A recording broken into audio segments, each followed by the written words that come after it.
Bonjour et bienvenue dans mon journal de lecture. Aujourd'hui, l'histoire de l'œil de Georges Bataille, un livre tout à fait scandaleux, un livre qui explore les tabous et l'obscénité et la cruauté et qui, évidemment, ne peut pas laisser indifférent son lecteur tant l'auteur va loin dans cette histoire de l'œil. Alors bien sûr, cela commence presque de manière innocente. L'œil de chat. J'ai été élevé seul et, aussi loin que je me le rappelle, j'étais anxieux des choses sexuelles. D'emblée, évidemment, cette dimension-là qui sera au cœur de tout ce livre est mise en avant, et l'anxiété aussi des choses sexuelles. J'avais près de 16 ans quand je rencontrai une jeune fille de mon âge, Simone, sur la plage de X. Simone jouera un rôle essentiel dans cette histoire-là, un rôle assez terrible sur la fin, quand véritablement Georges Bataille se lâchera totalement dans son écriture. Nos familles se trouvant une parenté lointaine, nos relations en furent précipitées.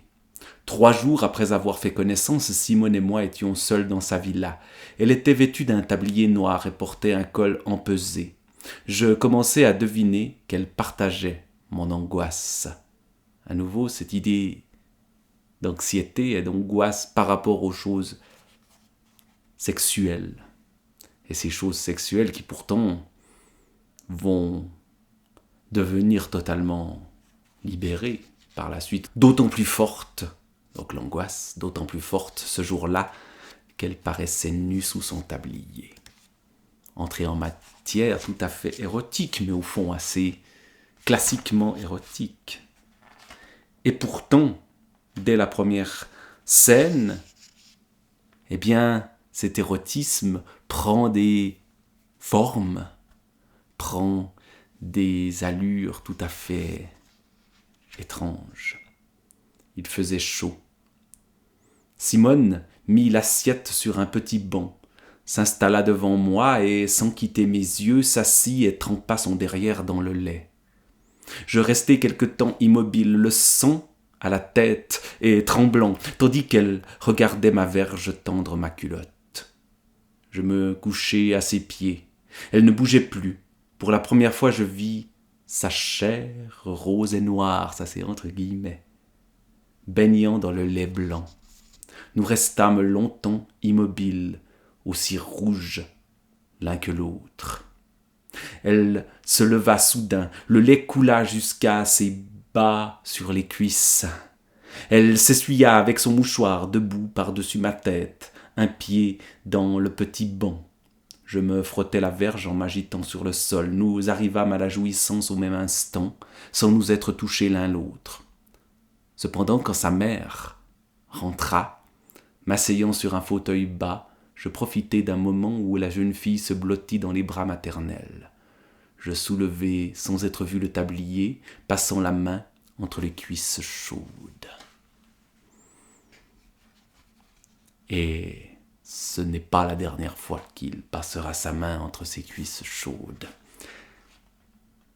Alors bon, une histoire érotique entre ces deux jeunes gens, qui d'abord commence par un rapprochement qui n'est pas encore tout à fait un acte sexuel, ou du moins un acte de pénétration sexuelle en tant que tel.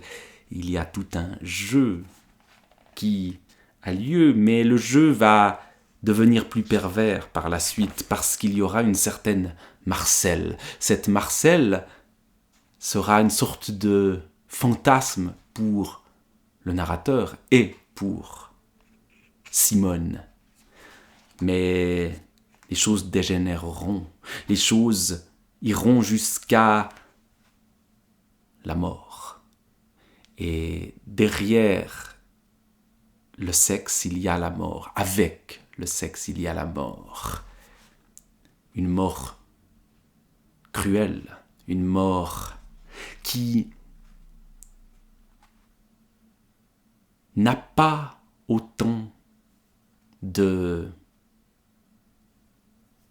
puissance que le sexe.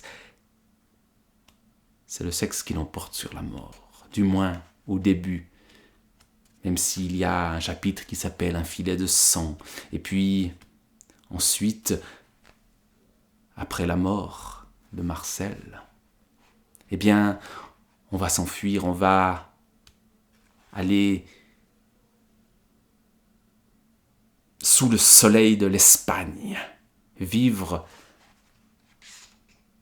une vie sans tabou, les yeux ouverts de la morte. Voilà, encore un chapitre, celui de la mort de Marcel. J'associe la lune au sang des mers, où menstrue à l'odeur écœurante. J'ai aimé Marcel sans la pleurer. Si elle est morte, c'est par ma faute. Si j'ai des cauchemars, s'il m'arrive des heures durant de m'enfermer dans une cave parce que je pense à Marcel, je suis prêt à recommencer néanmoins, par exemple, à lui plonger la tête en bas, les cheveux dans la cuvette des cabinets. Mais elle est morte, et je vis réduit aux événements qui me rapprochent d'elle au moment où je m'y attends le moins. Il m'est impossible sans cela de percevoir quelque rapport entre la morte et moi, ce qui fait de la plupart de mes journées un inévitable ennui. Je me bornerai maintenant à raconter comment Marcel se pendit. Je ne raconterai pas moi-même ceci. Animaux obscènes, l'œil de Granero, l'Espagne donc, après la mort de cette Marcel, l'Espagne avec Simone et l'Espagne bien sûr sous le soleil de Séville, la corrida, et Simone qui demande les couilles du taureau pour en faire là aussi un objet de jouissance sexuelle. Il y a toute une scène aussi avec des œufs. Et puis, l'histoire de l'œil. L'histoire de l'œil dans le dernier chapitre. Le dernier chapitre, ou du moins les quelques derniers chapitres de cette histoire-là, la confession de Simone et Sir Edmond. Sir Edmond, c'est un Anglais qui participe au jeu pervers de Simone et du narrateur. Dans une église, avec un prêtre. De nouveau, Simone le suça. Il cria tragiquement de plaisir. Ça, c'est le prêtre. Ça se passe dans la sacristie. Ça se passe dans un lieu où ce genre de choses ne peuvent pas se passer, ne doivent pas se passer. D'un geste de démon, il envoya le vase de nuit sacré se fêler contre un mur. Encore le sacrilège. 4 robustes bras le saisirent, et jambes ouvertes, corps brisé, criant comme un porc, il cracha son foutre dans les hosties. Simone le branlant, maintenant le ciboire sous lui. Voilà, on assiste là aux pires horreurs. Alors, quelle réaction à lire ceci ? Évidemment, il y a une fascination, il y a quelque chose de tout à fait sadien ou sadique dans cette histoire-là qui crée le malaise aussi, et bien sûr que pousser le sacrilège jusque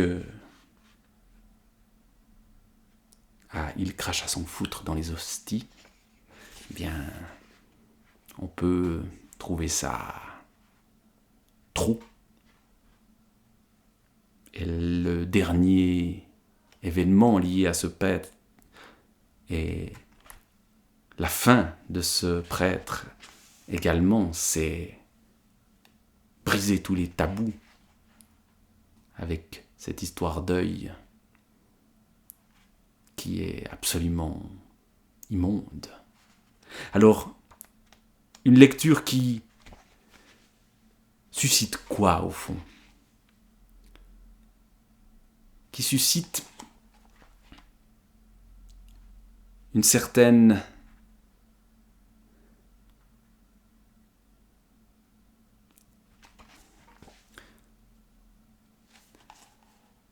Il est difficile de répondre à cette question sur l'effet d'une telle lecture. Il est difficile de dire j'ai aimé ou je n'ai pas aimé. Ça ne peut pas être un livre qu'on aime, je crois. C'est un livre qu'on lit pourtant avec une certaine fascination, une certaine culpabilité peut-être, du plaisir qu'on prend à lire des horreurs. Et puis, peut-être aussi un certain agacement en se disant mais bon, à quoi bon se vautrer à ce point. Bref, lecture qui laisse un goût très particulier que l'histoire de l'œil de Georges Bataille.